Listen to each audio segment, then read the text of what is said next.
All right, folks, welcome to Public Live. I'm your host today, JD Durkin. We are with you here today to discuss uranium. That's right, uranium and how it might actually fit into your portfolio. Don't forget, as always, you can like, comment, and subscribe to our YouTube at Public Invest and our Spotify at The Public Podcast for more in-depth interviews to help keep your portfolio on track. With me today here is the CEO of Sprott Asset Management, John Ciampaglia, to talk about Uranium Miners ETF, ticker symbol URN. John, welcome to Public. Nice to have you. Hey, thanks for having me. So let's talk about this. For all the different ETFs that are out there, I don't know how many of our viewers might be intimately familiar with Uranium Miners ETF. Help explain what the fund aims to achieve in terms of uranium exposure for investors.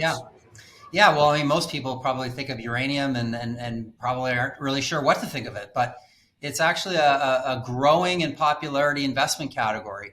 And the reason it's growing in investment popularity is that the world is shifting back to nuclear energy. And the reason why it's shifting back to nuclear energy is because of all the net zero goals that countries around the world have set for themselves in terms of helping to decarbonize the production of electricity. So nuclear energy produces zero greenhouse gas emission. It basically does that by splitting atoms with enriched uranium, and that uranium is a critical mineral that powers about 10% of the world's electricity, and in the United States, it's about 20%. Why investors are attracted to it as an investment theme is because there was a period of time where uranium was in a very long bear market, and in the last 2 years or so, it's emerged out of this bear market, and we think that a new bull market is underway, and it's presenting a lot of interesting investment opportunities for investors. John, as you talk, I can't help but wonder, how much of a science background do you need to be an investor in this sort of world? Yeah, I mean, I often, when I talk to different investors, I often caution them that we're going to do a little science. We're going to do a little science and physics, and it is a bit of a technical subject, but at the end of the day, uranium is a rock, and it's basically refined into a powder and eventually enriched and turned into a pellet that goes into a nuclear reactor. And so, yes, there's some technical elements to it, but at the end of the day, it's like any other kind of mining. It's produced in Canada and Australia, and the world's largest producer in the world is actually in Kazakhstan, which most people probably have no idea. But almost half the uranium in the world actually comes from a single country. So it is a very concentrated list of mines and companies. And, that right now is obviously creating some uncertainty and some anxiety for investors because of just the geopolitical risks related to Russia and Kazakhstan being a neighbor. Definitely has had some I guess, consequences. Absolutely. I feel like I need to briefly brush up on the periodic table of elements for the remainder of our interview, but it's great to have your perspective. Talk to me about your philosophy, John, behind the most effective way to invest in uranium's growth. What do you think investors should know? Yeah, well, there's really two main ways that we see investors globally get positioned in the sector. I'd say the most popular way is to actually invest in physical uranium itself. So Sprott actually offers a different vehicle. The ticker is U.U on the Toronto Stock Exchange that invests in physical uranium. So we actually buy physical uranium. It's stored in drums at 3 licensed facilities around the world. And that's a popular way for investors to play this thesis around a higher commodity price. And then secondarily, the uranium miners, which have that exposure to a higher price through their operating leverage, is also a popular way to gain exposure. Again, if the price of the commodity is going up, which it has, the price of uranium in the last 2 years has essentially doubled. So in a world where growth has been pretty choppy and there's been a lot of headwinds, this commodity has doubled in 2 years, and that obviously provides a huge push to these mining companies in terms of their deposits become more valuable. Obviously, what they're producing becomes more valuable. Their revenue and their cash flows improved markedly over the last couple of years as the price is appreciated. So what this particular ETF is designed to do is give you exposure to the largest producing uranium companies in the world, some of the development companies. So these are companies that are trying to build the mines of tomorrow to supply the industry, and then a lot of different exploration companies. So these are earlier stage in their development, and they're obviously further along in their cycle. And finally, you do get a little bit of physical uranium exposure through a couple of different vehicles within this particular uranium mining index. So it kind of gives you a broad exposure across the whole spectrum of uranium mining. Talk to me a little bit more. You were getting into it there at the end of your last answer. Talk to me about the holdings of URNM and what they look like for anyone who's just sort of digging into this conversation maybe for the first time and might be inspired to learn a bit more.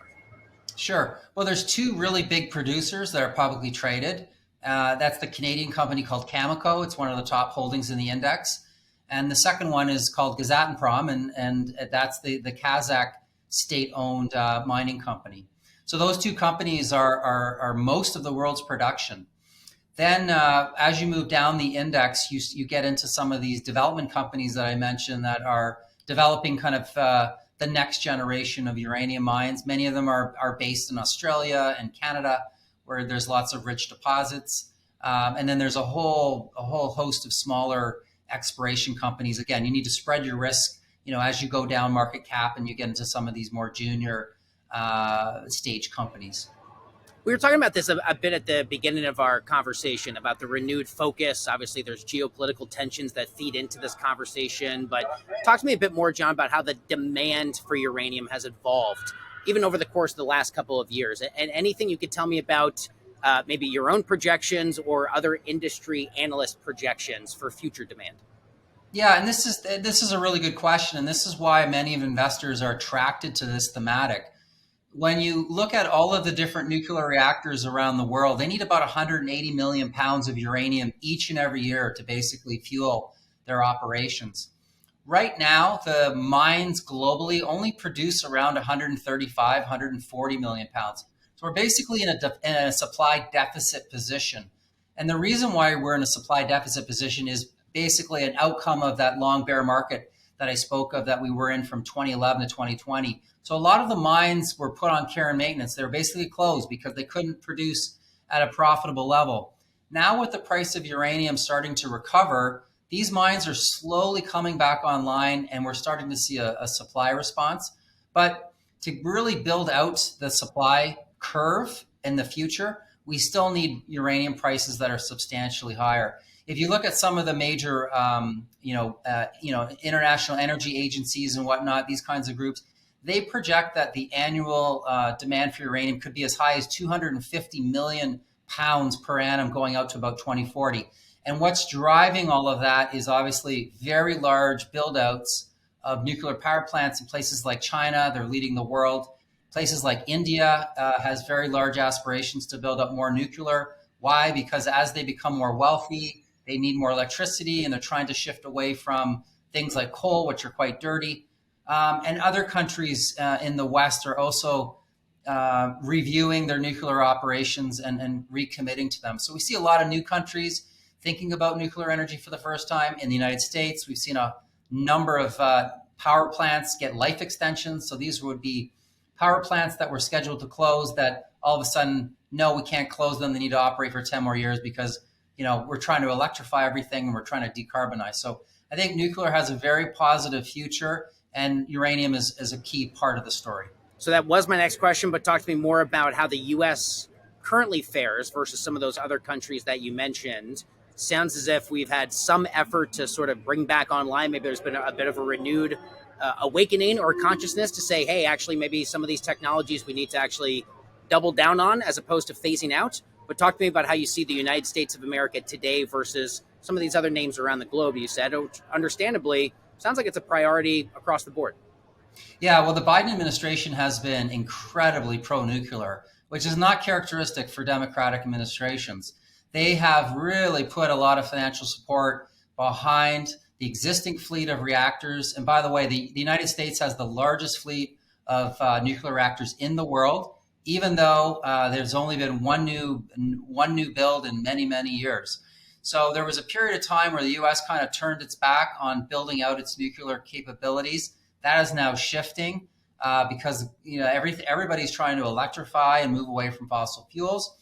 And the interesting thing about the United States, they have the largest, as I mentioned, the largest fleet of nuclear reactors, which requires about 50 million pounds of uranium every year for its energy source. And right now, the US produces about 300,000 pounds per annum.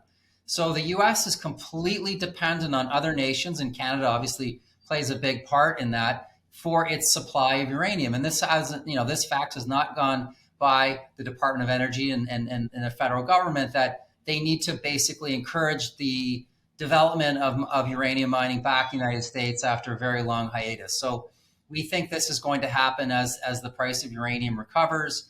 More of these US operations, we think, will come back online. And if you don't mind me asking quickly, how is Canada's incumbent government view this issue, at least compared to the Biden administration, I wonder? Yeah, well, Canada is definitely, I think, following in the U.S. footsteps in terms of making renewed pledges to nuclear energy, particularly with small modular reactors, which I could probably talk a half an hour about. But, the U.S. and Canada, the U.K., the EU, Korea, Japan, they're all very keen on building the next generation of what we call small modular reactors, which we think will be much more versatile in their application, lower cost to build, and there's a real push right now to commercialize and to scale this technology. And that's something that's, kind of 5 to 10 years out, but it is starting right now around the world. Obviously, I think when you have this conversation, people who are a fan of, let's say, historical documentaries will think of, a big explosion in the area of Pittsburgh decades ago, right? And these sort of massive catastrophes whenever you talk about even some component of nuclear energy.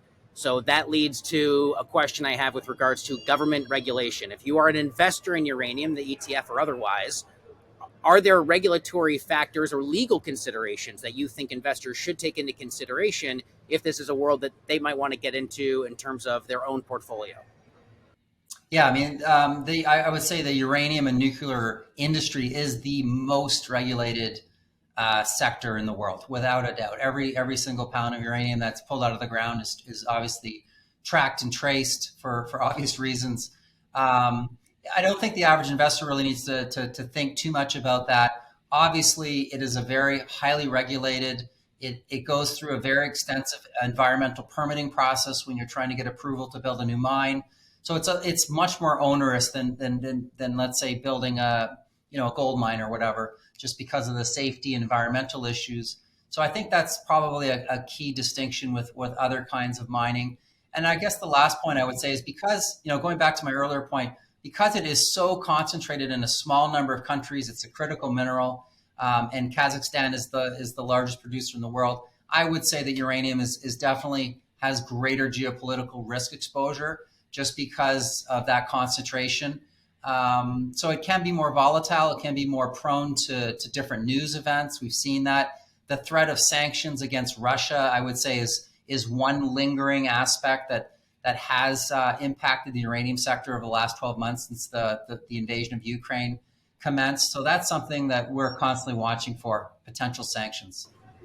Are there any notable advancements or new emerging technologies, John, that could impact the future of uranium as an energy source? What should people know that might be on the short to medium term horizon if they're interested in learning more? Yeah, I would say going back to my point about small modular reactors, I mean, when you think about the typical power plant, these are really large scale in metropolis areas. We think there's a really interesting use case to build these small modular reactors, as I mentioned, and basically repurposing existing infrastructure that is based on coal production. So, for example, if you have a coal fired power plant in a less a less populated area, these are very good locations to basically repurpose into these small modular reactors. There's a number of U.S. states that are piloting these concepts right now, and so we're really keen to see how that's going to play out. Most of the uranium demand forecasts that you see out there don't have anything incorporated for this new technology. And it's very exciting. There's a number of companies around the world, as I mentioned, trying to get approval for their designs. We think there's a lot of different applications, everything from electricity production to decarbonizing a lot of heavy industry, chemicals, cement type of facilities. So there's a lot of interesting applications that we think are coming in these, what they're calling these fourth generation reactors. John, earlier in our conversation, you mentioned China, you mentioned India. I wonder here before I let you go, any other regions or countries you think that could have an attractive investment opportunity in the uranium sector, and any of the reasons for those other potentials? What other kind of countries or names would you want a potential investor to be tuned into? Well, I think, if you look at it, I guess a couple ways. One, there's a lot of countries around the world that are exploring nuclear energy for the very first time.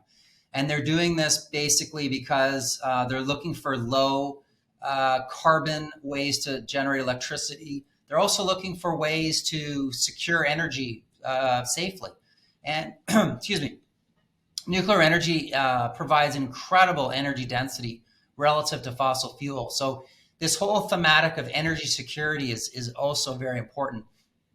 In terms of uranium production, I think the most interesting parts of the world for uranium production are clearly in Canada. There's a very large deposit here, a region with many deposits that are being explored. And Australia, I would say, is the other region that is attracting a lot of investor interest. Okay, that's John Ciampaglia, CEO of Sprott Asset Management. John, great to have you for an awesome perspective on a conversation that maybe not all of our viewers were previously introduced to, but they certainly are now. John, thanks a lot. Thank you for having me.